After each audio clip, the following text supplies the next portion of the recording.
Guys, I've been waiting for the perfect EV for a while. I think Merc has done it with the EQS. Today we are driving it, so let's get into it and let's check it out.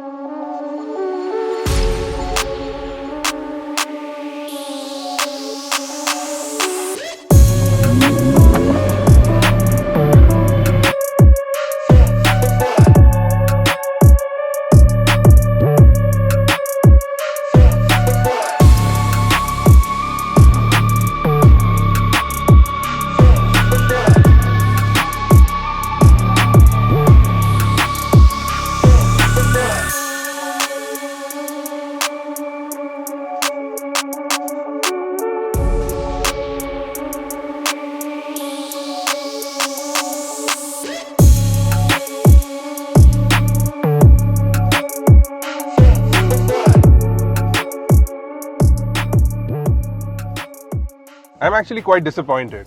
I'm not disappointed with this car. I'm not disappointed with Mercedes-Benz. I'm actually disappointed with Porsche. I love Porsches and I was waiting for an EV that I could drive as an everyday car, but Porsche failed to deliver. This, on the other hand, is a completely different monkey. If you can even call it that. Is it really a monkey? I'm not sure. Either way, this is an impressive EV. Not only is this comfortable, you can fit in it, a big man like me, 6'2". This also exudes luxury. You're sitting in your living room, but it's on wheels, electric wheels, and it feels great. This car is quiet, it's smooth, and it's fast. That fast. This goes from 0 to 100 in 4.2 seconds. It has 855 Newton meters of torque, some 500 odd horsepower, two 385 kilowatt motors that are constantly asynchronous. You also have a 100 plus kilowatt battery, 800 plus kilometers of rated range, 200 kilowatts of charging capabilities. What else can you ask for? I would say that even if you don't get the 800 kilometers of range, even if you get like 600, 650, this actually beats a fuel guzzling S-Class, because that gives you about 500 on a full tank. So this actually is a more efficient S-Class than a petrol S-Class. Granted that this will take a longer time to fill up than a petrol S-Class, but this also does have 200 kilowatts of fast charging, and you can also charge it overnight because they will install a home charger in your house if you want that done. What's good about this is that while it feels floaty like a yacht when you want it to, this is a very driver-friendly car. It's extremely sporty. You can have lots of controls and customizations. This also has rear axle steering, a constant all-wheel drive. So you have the 4MATIC system in this. It's a very, very well-controlled car. It's also very planted because of the heavy bottom. It has a really low center of gravity because of the batteries. So it feels like you are in complete control, and you are extremely nimble with this car. It goes really quick. You always have that torque available, even if you're in comfort mode, which is actually mind-blowing. What's also great is the interior of this. So you have 3 large screens, out of which the infotainment is basically gigantic. You also get full screen Android Auto and CarPlay, but you can control everything about the car from this. You also have massaging seats, ventilated seats finally, heated seats, I don't care about those. But ventilated seats, they work like a blissful experience. I can't even explain it. I'm lost for words. The air conditioning is good. These vents in the front, not good. Because unless you put the AC blower to 5 or 6, you're not getting enough air. And when you put it above 4, it sounds like you're sitting in a wind tunnel. It's really loud. So I think the AC vents, while they look amazing and the design is great, they're not capable of performing the way they're supposed to. You also have really nice ambient lighting inside the car, as well as running lights outside the car, the front grille, the new digital headlights, the rear tail lights. Everything about this car is beautiful. It's also extremely low drag because of it being an efficient electric car. They wanted this to be really low drag, so it sits low.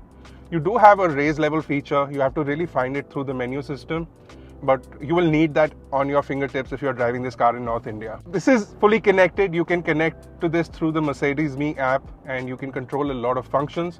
You can also set up your interior lighting colors. You can turn on the air conditioning before you sit in the car. You can send your navigation details to the car before you even get inside the car. So all of those things you can do. One thing you cannot do is move the car forward or back without sitting in it. Certain budget cars, including Kias and Hyundais, have that feature nowadays. You can do that from the key. This car doesn't have it. I think it will be really useful to have it, but most people with S classes in India usually have chauffeurs, which is a pity because you should be driving this car. But if you're not, you have a chauffeur, you probably get it parked in a nicer place. And if you're going to your office or whatever, you probably have your own parking spot. So I don't really think you need that pull out or push in feature from the car. So apparently they have a gesture, but you can only use the gesture when you come to a stop. So let me try now. Yeah, so it works when you stop. I don't know what the point of that is. I can also close it. But when I'm driving, I can't do it. So I might as well touch a button. Why the hell am I using a gesture? Whatever. Germans, I tell you. So the back seat is really spacious. You also have controls for air conditioning for the rear passenger over here. And you also have this tablet that allows you to control basically everything about the car. You also have some storage space over here. And then if you press here, you can also pop out cup holders. And this will also hold a smartphone over here. You also have a sunroof for the rear passengers, and on the back also you can get ventilated as well as heated seats, which is great. You can see the Burmester speakers are over here, and there is some seat control for the back seat as well as some headrest control over here, and then you can see the ambient lighting strips run all the way through the car. It looks very nice in this grey interior with the brown accents. So while I've already told you a lot of the specs of the car, if you're interested in some other features that come standard, we'll put those on the screen for you right now. One thing that I should tell you that despite being a fairly long car, this has a very low turning radius, and because it has rear axle steering, you can basically turn it around on itself. You can see the rear wheels in the rear view mirror turning out when you're taking a U-turn. It's actually really cool. I'll show you a visual of that because it's something strange. You don't really usually see your rear wheels, but when you're turning in this car, you actually see them move around. So when you're at low speeds, they go opposite so that you can turn faster. But when you're at high speeds, they go together so that you can turn in a more controlled fashion. So it's really cool. This car is also extreme eye candy. Also, it is a questionnaire on wheels. Every time you stop this car, people will ask you, does it give you 600 kilometers? Does it give you 700 kilometers? Is this an electric? Because of the green plates, people will stop you and ask you questions. We stopped in one place and this guy came up to us and asked us if our battery had died. So these are the kind of questions you'll get. But most of the time you get people smiling at you, giving you a thumbs up sign. So anyone who's into EVs will definitely enjoy you owning this and will probably give you a nice glance, which is what North Indian people like, right? Attention.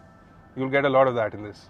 While this may seem like a serious sedan, it is actually a lot of fun, and you can have a lot of fun with this. We did have a little bit of fun with it as well. Well, that's everything about this new EQS 580. What are your thoughts? Are you going to be buying one? I'm really convinced that this is one of the best EVs that you can get in the market today. Should I be pulling the trigger, getting this as my main car? Let me know in the comments below. And this has been Bharat. I'll see you guys in the next one.